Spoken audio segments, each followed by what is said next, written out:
guys! Welcome ulit dito sa aking channel. And today's vlog, napaka-legit na pautangan online. Itong i-share ko sa inyo. So dito mga beshes, pwede tayong makautang hanggang 11,000 na loan amount. So dito mga beshes, may dalawang klaseng loan na ino-offer. Meron itong cash loan at meron ding buy now, pay later. Pero ang isa sa mga nagustuhan ko dito, kahit first time natin na umutang, pwede tayong makahiram or pwede tayong makapag-cash loan. So dun sa ibang mga loan app kasi na nag-offer ng buy now, pay later, tas cash loan, kailangan unahin mo muna na gamitin or mag-apply ng buy now, pay later. Then once na nagamit mo na yun, pag nagbabayad ka on or before yung due date, yun yung time na pwede kang makapag-cash loan. Pero ang isa sa mga nagustuhan ko sa loan app na ito na i-share ko nga sa inyo ay kahit first time mo na umutang, hindi kailangan na mag-buy now pay later ka muna. Kasi yun nga, kahit first time natin na umutang, makakapag-cash loan ka hanggang 11,000 pesos. At napaka-legit din po ito mga beshies. And ayun nga mga beshies, mababa din po yung charges nito or yung mga charges. At nag-o-offer din po ng mas mahabang loan terms. Okay? Pero bago ang lahat mga beshies, kung ngayon ka nga lang dito sa aking channel, abay huwag mong kalimutan na mag-subscribe para maging updated ka sa iba't ibang mga pautangan online na ina-upload natin. Kung ano nga ba yung mga legit at hindi legit na pwede nating mahiraman. Okay? So yun nga mga beshies, let's get back to the topic. And here nga, Cashalo loan and credit. Under ng Cashalo itong pag-uusapan natin. So maaaring ang iba sa inyo or ang ilan sa inyo ay nakapaghiram na or nakahiram na dito sa Cashalo. Pero sa mga wala pang idea, sana mapanood nyo nga po yung buong video na ito. So yun nga, 1,000 hanggang 11,000 yung pwede nating mahiram. Pero syempre, same with other loan app, kailangan ulit natin mag-create ng ating account nga dito sa Cashalo. Maglalagay ulit tayo ng ating mobile number at may one-time password na naman tayong matatanggap. And ayun nga, kailangan natin ma-input dito at may mga privacy policy. So mag-agree nga lang tayo. And ayan, we have sent an email to your nominated email address. Please check your inbox or spam folder and complete verification within 24 hours to enjoy Cashalo. Ayan, so to provide our services, we need your consent. So may mga gustong i-access nga ito sa ating cellphone. So, kailangan lang nating payagan itong Cashalo na i-access yung gusto nila. Pero rest assured naman na legit po talaga itong Cashalo at hindi po nila basta-basta binibigay yung infos natin sa iba. So yan na nga, apply now. So, ito yung sinasabi ko, 1,000 to 11,000 yung pwede nating mautang mga beshies. At agad-agad, ayan, just provide the following information in few steps. Okay? So, ayan nga, citizenship, yung gender, yung marital status, yung employment, at yung current address. So, kailangan lang natin ma-input nga dito. And yung complete address. So, kailangan yung masagutan yan. After nun mga beshies, gross monthly income. So, ilalagay mo lang kung magkano nga ba yung kinikita mo nga every month at yung pangalan or company name. And then yung start date, get verified. So, mag-upload nga lang tayo mga beses ng isang valid government ID at ito yung mga ID na tinatanggap. Unified ID, driver's license, SSS ID, passport, digitized postal ID, yung Philippine National ID, yung TIN ID, yung voter's ID, yung PhilHealth, at yung Pag-ibig loyalty card. So, napakarami mga beses itong mga ID na pwede natin gamitin sa pag-apply dito. Kasi nga mga beses, isang valid government ID lang yung requirements. So, dahil nga napakarami yung tinatanggap ng pautangan na ito, kaya wala na tayong excuse na paano yan, Miss Yana, wala akong ID. Okay? So, talagang itong Cashalo, isa sa mga pwede natin consider na utangan kapag kailangan natin ng extra cash para nga sa pang-emergency na pangangailangan. So, yan, slide left and right. So, mamimili ka kung magkano amount. Kaya lang kasi mga beshes, ang unang offer niya sa akin ay 1,000 pesos.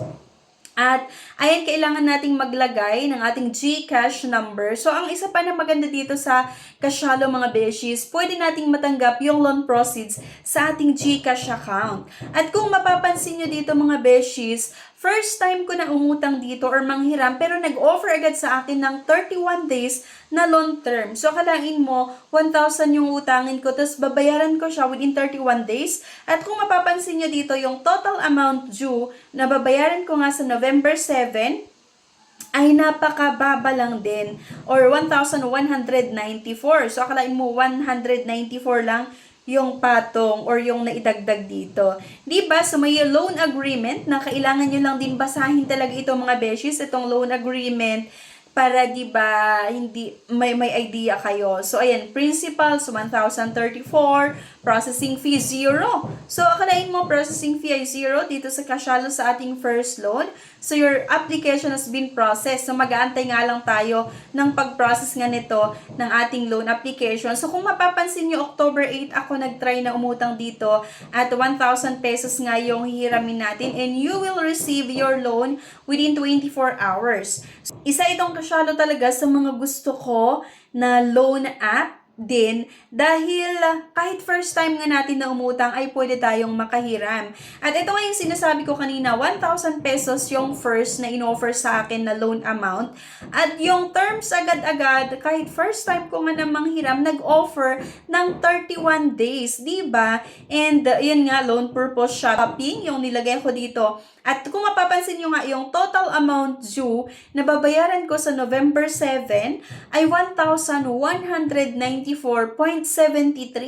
So, dito sa 1,000 pesos, meron lang dinagdag si Casialo na 194.73. So, di ba, okay na siya ha?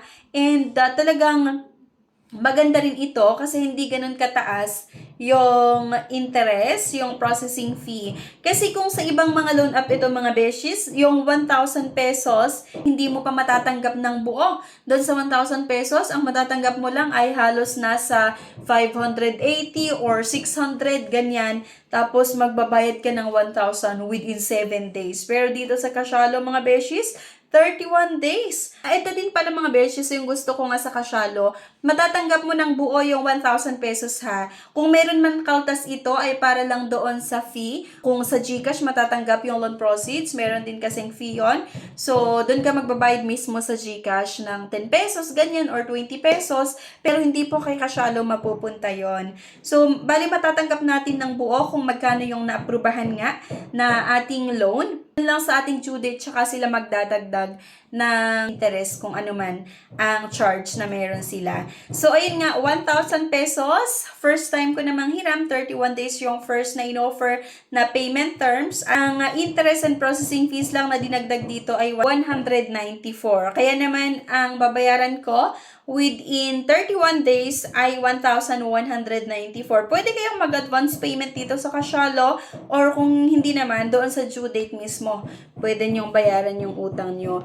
The amount will be adjusted according to your repayment status and credit score. Good repayment behavior makes future loans easier. And when the loan is successful, the money will be transferred to your cash out option by Palo Financing. So, may gusto lang din pala ako na idagdag dito mga beshies dahil nga po legit na legit itong Casialo. Make sure na kapag nakautang po tayo dito, it's either yung buy now, pay later, or itong cash loan, ay magbabayad po kayo mga beshies ko ha, on or before yung due date. Kasi ang Casialo po ay isang accredited entity sa CIC or Credit Information Corporation na kung saan kapag nag-post due ang inyong loan application, maisasubmit po yung account natin or yung name nyo sa CIC or sa Credit Information Corporation. So, once na meron tayong hindi magandang credit report sa CIC, magiging dahilan po yun para bumaba yung ating credit score. At kapag mababa yung credit score mo, then nagiging basehan kasi yung ating credit score minsan kung papautangin ka ba ng ibang mga lending companies or yung ibang mga bangko na gusto mong utangan.